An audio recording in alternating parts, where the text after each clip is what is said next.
Middle school में मेरा एक टीचर था, मैं उसे कभी नहीं भूलूंगा। मेरे लिए अपनी मालूमात के मुताबिक ये ज़हीन तरीन शख्स था। उसने 12 साल के बच्चों से पूछना शुरू किया, मुझे साबित करके बताओ कि खुदा क्यों हकीकी है। तो मैंने समझ लिया कि शायद खुदा हकीकी नहीं है। ये ख्याली कहानी जैसा बहुत बड़ा झूठ हो सकता है ताकि लोग बहुत बुरे कामों के करीब न जाएं। वो इस अनदेखे ईमान को बस अंधाधुंध मानते हैं। तो मैंने गोया सिर्फ इस्लाम नहीं बल्कि सारे मज़ाहिब का इनकार शुरू कर दिया और मैं अपनी जवानी में थोड़ा बहुत इग्नोस्टिक बन गया।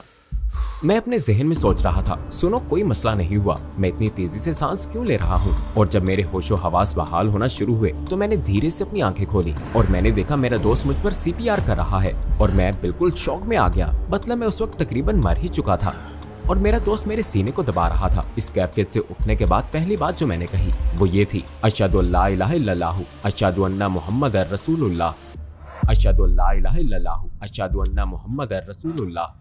अस्सलाम वालेकुम भाई एलेक्स, आपको लूसिड भी कहते हैं। हम आपको अपने साथ देखकर बहुत खुश हैं। चले पहले ये बताएं कि एलेक्स कौन है और क्या आप अपनी जिंदगी के बारे में हमें मुख्तसरन बता सकते हैं?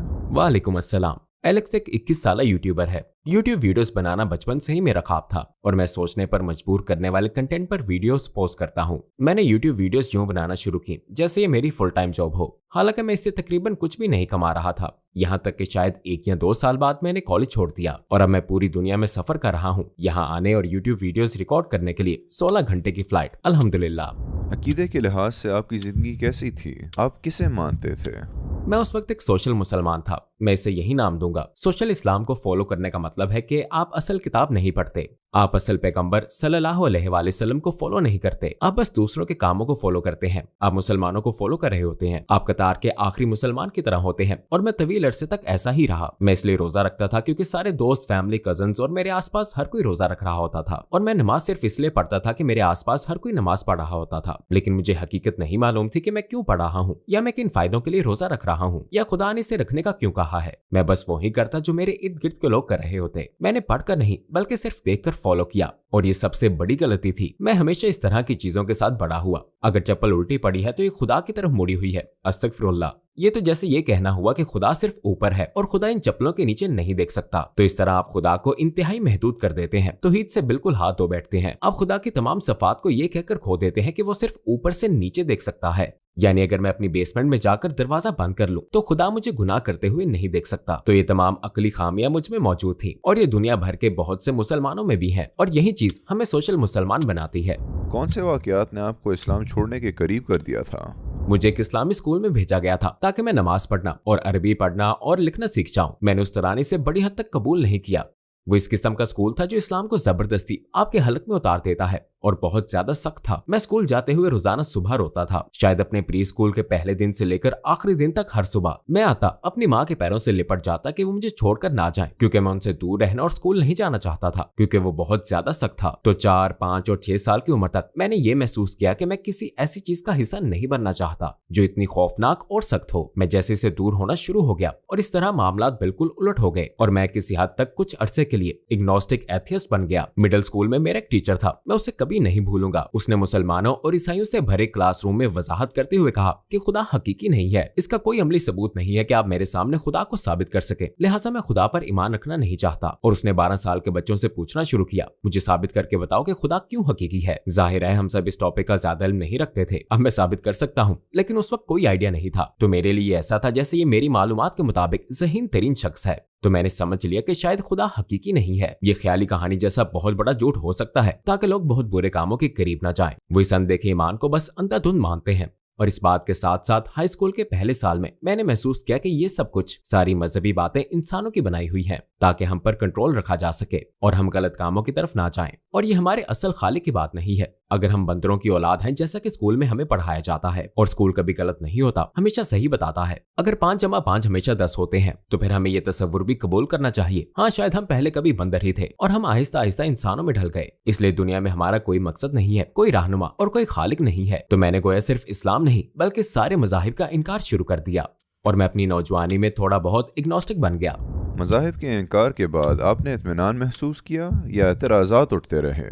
मैं थोड़ी बहुत रिसर्च कर रहा था इस्लाम से दूर रहकर, ताकि देखूं कि वाकई कोई खालिक है या नहीं जिसने हमें बनाया। मैं इस नजरिए के साथ था कि एनर्जी को पैदा या खत्म नहीं किया जा सकता। ये थर्मोडायनामिक्स का पहला लॉ है और इसे हर कोई जानता है। और दरअसल यही वो सोच थी जिसने मुझ में ये ख्याल उभारा कि हम सभी खुदा हैं। शायद हर इंसान, हर जानदार खुदा है और हम सब खुदा की तलाश कर रहे हैं। तो ये बात मेरी अकल में बिल्कुल नहीं आई, क्योंकि अगर हम सब खुदा हैं तो फिर बहुत से सवालात इसके साथ जन्म लेना शुरू हो जाते हैं। जैसे हमारी इब्तिदा कहाँ से हुई? क्या हम हमेशा रहेंगे? बुरे काम हुए तो क्या होगा? अगर मुझसे किसी और से बुरा काम हो जाए तो क्या मुझे तकलीफ महसूस करनी चाहिए? और अगर हम सब खुदा हैं तो क्या ये बात खुदा की असलियत को महदूद नहीं करती? क्योंकि जाहिर है हम लामहदूद नहीं है, हमारा एक स्टार्ट है। अगर खुदा का कोई स्टार्ट हो तो क्या वो वाकई खुदा है? फिर उस चीज को किसने पैदा किया? ये तमाम सवालात मुझे हर तरफ से घेरे हुए थे और मेरा कोई हकीकी मकसद नहीं था। मैं नहीं जानता था कि मेरा असल अकीदा क्या है। मैं एक गुत्थी सुलझाने की कोशिश कर रहा था और हकीकतन कई रातें मैं रोते रोते सोया। वो इंतहाई मुश्किल और अजीब वक्त था। मैं बिल्कुल बुनियादी चीजें देखता था जैसे कि दरख्त, और मैं सोच सोच के पागल हो जाता था कि कैसे ये चीज इतनी परफेक्ट तरतीब के साथ एक छोटे से बीज से निकली और अब ये इतना बड़ा और भारी, इंतहाई लंबा और पूरी तरह जमा हुआ दरख्त है। ये काम कैसे हो सकता है? मैं खुद को और अपने हाथों को देखता और सोचता, मैं इस वक्त अपने पूरे हवासों के साथ क्यों जिंदा हूँ? इस जिंदगी से पहले मैं कहाँ था और इस जिंदगी के बाद मैं कहाँ जाऊंगा? और वो सवालात जैसे कि इन पर पक्का ईमान ना रखना मेरी पूरी जिंदगी को बिल्कुल गैर मतवाजन बना गया और मैं बिल्कुल नहीं जानता था कि अब मेरे साथ क्या होने वाला है। मुझे बिल्कुल नहीं पता था कि अपनी असल सूरत हाल से कैसे निपटूं। लेकिन फिर जब मैंने थर्मोडायनामिक्स पर गहराई से गौर किया तो दूसरा लॉ भी मौजूद है, जिसके मुताबिक एंट्रोपी एनर्जी में बढ़ती ही रहेगी, यानी बेतरतीबी बढ़ना जारी रहेगी। इसका क्या मतलब है? मसलन फर्ज करें इस कमरे के राइट कॉर्नर में मैं एक छोटा स्पेस हीटर रखता हूँ और इसे 1 घंटे के लिए चला देता हूँ, फिर इसे बंद करता हूँ। इस कमरे के कोने में हरारत वैसे ही नहीं रहेगी, ये इस पूरे कमरे के मुकम्मल टेम्परेचर पर असरअंदाज होकर इसे बैलेंस करेगी। यही एंट्रोपी है, यानी हरारत का गर्म से ठंडी जगह पर जाना। और ये सिर्फ इस कमरे की बंद जगह पर ही नहीं होती, बल्कि पूरी कायनात में यही अमल होता है।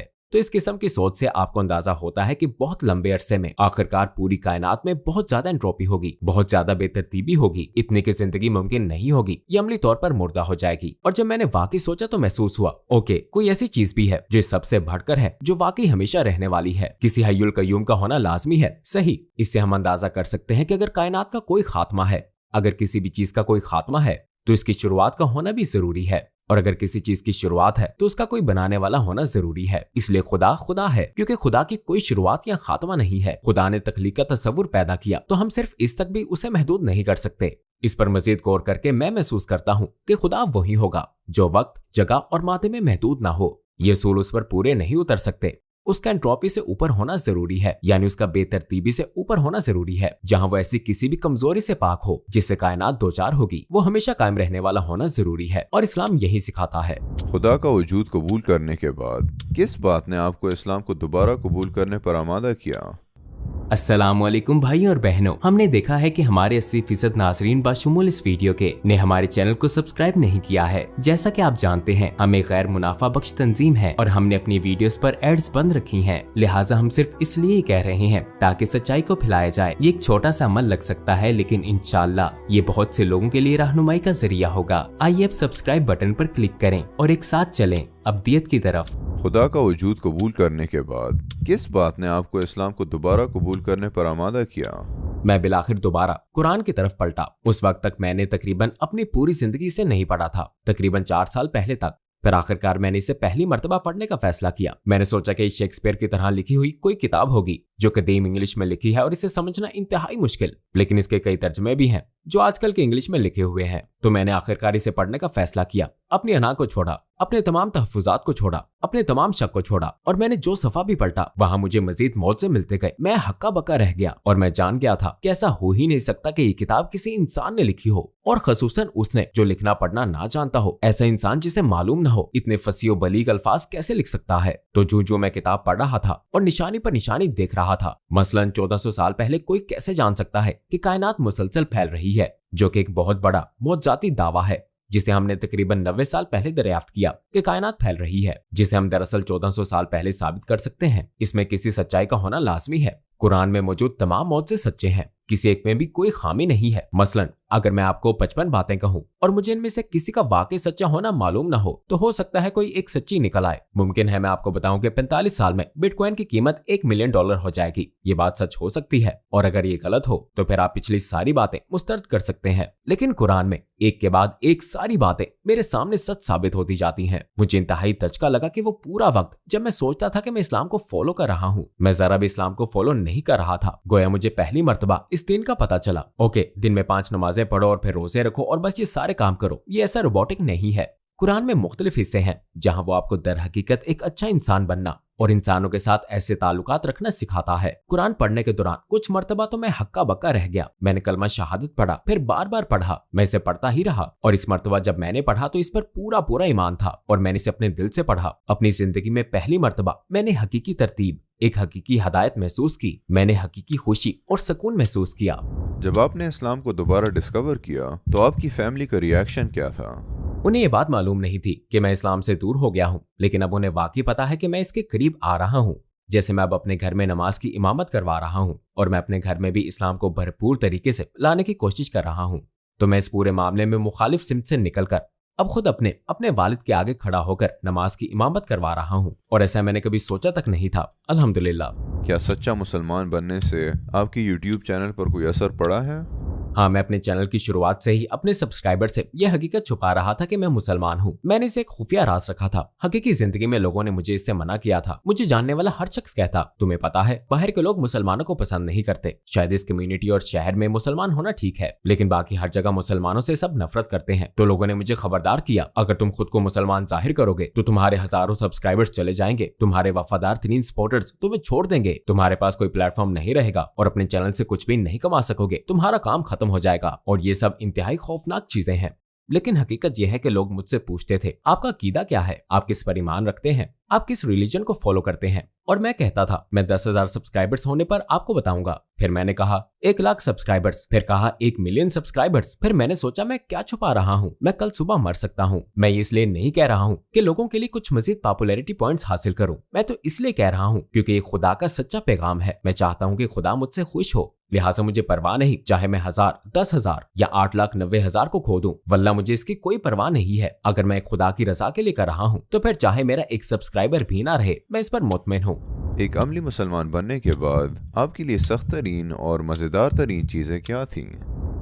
सख्त तरीन और मजेदार तरीन चीज दोनों एक ही चीज थी, क्योंकि जब मुझे कल्चर को छोड़ना पड़ा, मसलन म्यूजिक को या लड़कियों को छूना और उनसे हाथ मिलाना और किस करना, जब मुझे ये सारी चीजें छोड़नी पड़ी तो इससे खुद पर पाबंदियां महसूस हुई। मसलन मैं अपनी जिंदगी में किसी को ये हक क्यों दूं कि वो मुझ पर पाबंदी लगाए और मेरी तफरीह कम करे। सच ये है कि जब मैंने अपनी जिंदगी में ये चीजें छोड़नी शुरू की, मैंने खुदा के लिए कुर्बानियां देनी शुरू की, तो मुझे अंदाजा हुआ कि मैं अब ज्यादा आजाद हूँ। मसलन जब मैं म्यूजिक छोड़ रहा था तो मुझे महसूस हुआ कि मेरे ख्यालात अब ज्यादा वाज़ेह हैं। मैं वीडियो के बेहतर आइडिया सोचने के काबिल बना और मेरी जिंदगी ज्यादा सीधी हो गई। जब मैं लड़कियों को नहीं छू रहा तो लड़कियों के लिए मेरे ख्यालात ज्यादा पाक हैं, क्योंकि मैं उनसे एक फासला रख रहा हूँ और मेरी कोई और बुरी नीयत भी नहीं है। इन तमाम चीजों को लोग एक पाबंदी समझ सकते हैं, मैं इसे हकीकी आजादी समझता हूँ। क्या आपके साथ कोई ऐसा गैर मामूली वाकया पेश आया जब आपने अल्लाह के साथ एक खास ताल्लुक महसूस किया हो?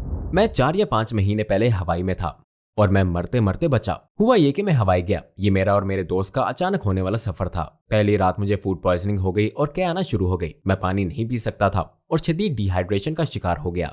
अगले दिन मुझ पर बेहोशी छा गई। मैं अपने दोस्त से बात कर रहा था, उसने मेरी आंखें घूमती देखी और मुझे थाम लिया क्योंकि मैं फर्श पर गिरकर जख्मी होने वाला था। यह लम्हा मेरी पूरी जिंदगी का सबसे असर अंगेज लम्हा था। मुझे तारीकी के सिवा कुछ महसूस नहीं हुआ था। मुझे लगा जैसे मैं ख्वाब देख रहा हूँ। मैंने खुद को ख्वाब में तेज तेज सांस लेता हुआ महसूस किया। मुझे सिर्फ अपना सांस लेना महसूस हो रहा था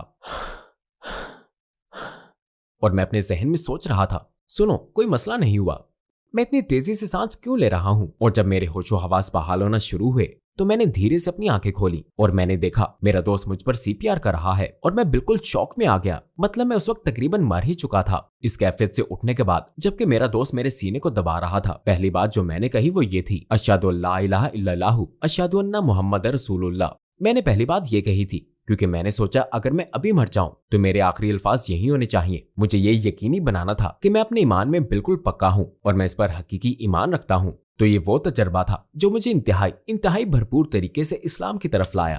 जब आपने अपना अकीदा जाहिर कर दिया तो आपका कोई फॉलोअर मुसलमान हुआ?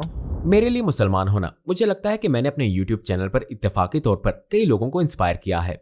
मेरे डिस्कॉर्ड सर्वर में लोगों के बहुत से कलमा शहादत आ रहे हैं और मेरा तजर्बा देखने और वहां मौजूद बहुत से भाइयों और बहनों से बात करते हुए रहनुमाई पाने ये इस्लाम के बारे में होने वाले शकूक दूर करने की कोशिश कर रहे हैं। एक इस्लाम चैनल भी है, वहां मेरे डिस्कॉर्ड सर्वर्स में हर वक्त एक भाई या बहन ड्यूटी पर होते हैं जो उनके सवालात के जवाब दे सकते हैं। तो मुझे लगता है कि काफी लोग मुसलमान हुए हैं, जिसका मैंने भी मुशाहिदा किया है, या जो अल्हम्दुलिल्लाह मैंने खुद लोगों को दिया है, खुद एक ज्यादा पक्का मुसलमान बनकर।